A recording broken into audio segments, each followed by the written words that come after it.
معاشی ایمرجنسی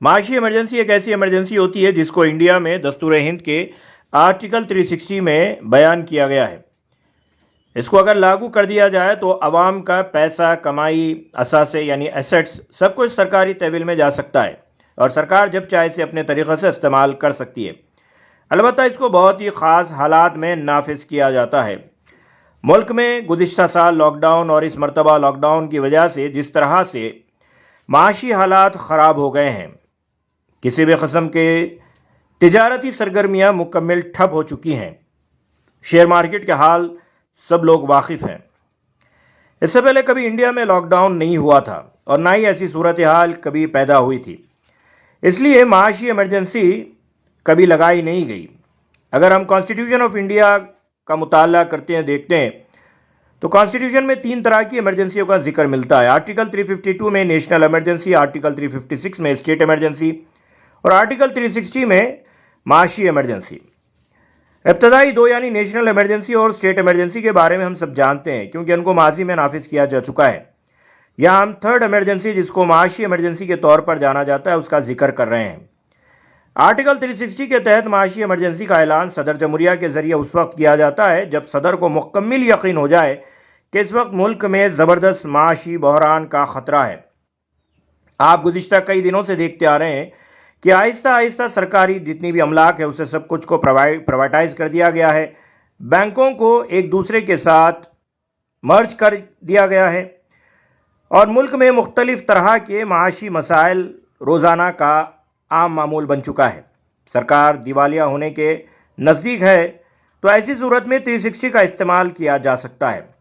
چنانچہ اس ایمرجنسی میں عوام کے پیسوں اور عوام کی جائیداد یعنی اس کے اپنے ایسٹس پر سرکار کا حق حاصل ہو جاتا ہے۔ صدر جمہوریہ ریاستی اور مرکزی ملازمین کی تنخواہیں کم کر سکتے ہیں، اگرچہ چاہے وہ سپریم کورٹ کے جج ہی کیوں نہ ہو۔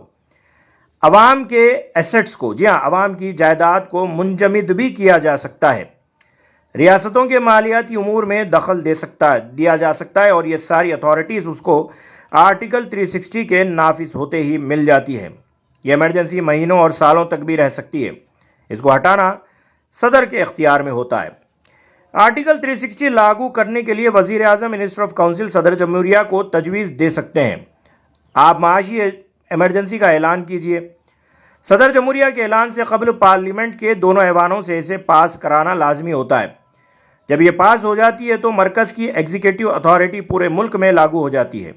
اس کا مطلب یہ ہوتا ہے کہ مرکز کو ایگزیکیوٹ پاور بڑھ جاتا ہے، چنانچہ مرکزی حکومت ریاستی حکومتوں کو مالیاتی فیصلے جاری کر سکتی ہے۔ ودھان سبھاؤں میں جتنے بھی فائنینشیل منی بلز ہوتے ہیں اور وہ صدر کے پاس اپروول کے لیے جاتے ہیں اور جب وہ منظور کرتا ہے تبھی وہ لاگو ہوتے ہیں، یعنی منی بل کو لاگو کرنے کا اختیار بھی ریاستوں سے چھین لیا جاتا ہے اور مالیاتی امور میں تمام ریاستوں کو مرکز کے کہنے پر صورت میں ماننا پڑتا ہے، ہر صورت میں ماننا پڑتا ہے۔ آپ نے دیکھا ہوگا کہ چند روز قبل ہی B J P leader Subramaniam Swami نے ایک بیان دیا تھا کہ حکومت کو معاشی ایمرجنسی نافذ کر دینی چاہیے۔ گزشتہ سال 24 مارچ کو وزیر اعظم نے کورونا پر قوم سے خطاب کیا تھا۔ اس وقت بھی اندازہ لگایا جا رہا تھا کہ ہو سکتا ہے کہ وہ معاشی ایمرجنسی نافذ کرنے کے صدر جمہوریہ سے اپیل کریں گے، لیکن ایسا نہیں ہوا اور ہمیں دعا کرنی چاہیے کہ ایسا ہو بھی نہ۔ آزاد ہند کی تاریخ میں آج تک معاشی ایمرجنسی نہیں لگائی گئی ہے، جبکہ 1991 میں ایک بار ملک میں معاشی ایمرجنسی لگتے رہ گئی جب ملک انتہائی خطرناک معاشی بحران کا شکار ہو گیا تھا۔ صرف 10 روپے زر مبادلہ صرف 10 روز کا بچا ہوا تھا اور حکومت کو قرض لینے کے لیے عالمی بینک کے پاس اپنا سونا گروی رکھنا پڑا تھا۔ اس وقت عالمی بینک کے سجھاؤ پر انڈیا نے نئی معاشی پالیسی یعنی لبرلائزیشن، پرائیویٹائزیشن اور گلوبلائزیشن کو اختیار کیا تھا۔ ان پالیسیوں کی وجہ سے ملک میں ایف ڈی آئی فلو بڑھ گیا تھا اور ملک معاشی بحران سے نکلنے میں کامیاب بھی ہو گیا تھا، لہذا سرکار کو معاشی ایمرجنسی نافذ کرنے کی ضرورت نہیں پڑی تھی۔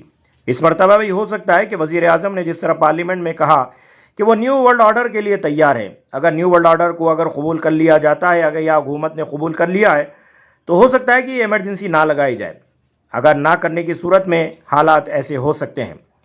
ہم دیکھ رہے ہیں کہ دیہاڑی پر کام کرنے والے مزدور، دکاندار، hotel, restaurant, railway, flight, cinema گھر، ٹوریزم، بی پی او قرض یہ کہ تمام معیشت کے تمام شعبے جن سے آمدنی پیدا ہوتی ہے بالکل بند ہو گئے ہیں. نہ صرف اس بار بند ہوئے بلکہ گزشتہ سال بھی کئی مہینوں تک بند تھے اور اس مرتبہ کب تک بند رہیں گے اس کی کوئی اطلاع نہیں ہے. انہوں نے عوام کو پیسہ ملتا ہے اور سرکار کو ٹیکس کی شکل میں ریونیو ملتا ہے.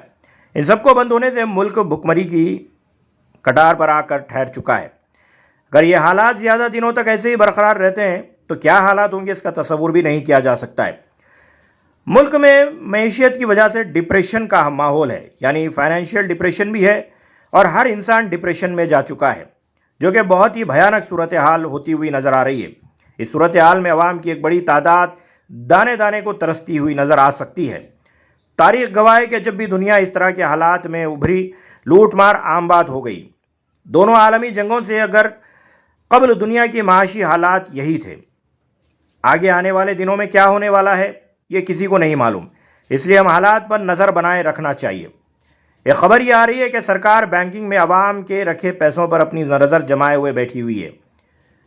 حالانکہ سرکار نے ان افواہوں کو خارج کیا ہے, لیکن اکثر افواہیں سچ نکلتی ہے.